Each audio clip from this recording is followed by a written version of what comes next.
Hello hi అండి అందరికీ.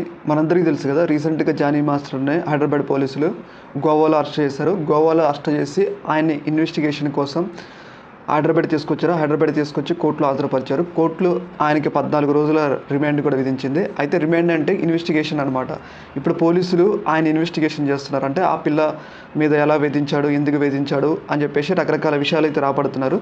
అందులో భాగంగా ఆ పిల్లను వేధించా అని చెప్పేసి జానీ మాస్టర్ ఒప్పుకున్నాడు. తర్వాత ఇంకొక విషయం ఏంటంటే, ఈ యొక్క ఇన్సిడెంట్లో ఈ పిల్ల మాత్రమే కాదు, ఇంకొక ఇద్దరు ముగ్గురు లేడీ డ్యాన్సర్లే జానీ మాస్టర్ వాడుకున్నారు అని చెప్పేసి ఈ యొక్క ఇన్వెస్టిగేషన్లో తేలింది. అంటే చాలామంది ఈయన ఒక స్థాయిలో ఉన్నాడు కాబట్టి, మాస్టర్ స్థాయిలో ఉన్నాడు కాబట్టి చాలామంది పిల్లలు అంటే చాలామంది జూనియర్ లేడీ డ్యాన్సర్లు అసిస్టెంట్లకు చేరడానికి కోసం వస్తారు కాబట్టి వాళ్ళందరినీ ఇట్లా లైంగికంగా వేధించాడు, చాలామందితో ఎఫ్ఐఆర్స్ ఉన్నాయని చెప్పేసి ఆ ఇన్వెస్టిగేషన్లో అయితే బయటపడుతుంది. ప్రధానంగా చాలామంది బాధితులు ఇప్పుడు పోలీసులకి మళ్ళీ వాళ్ళు ఫిర్యాదులు అయితే చేస్తారని అయితే తెలుస్తూ ఉంది.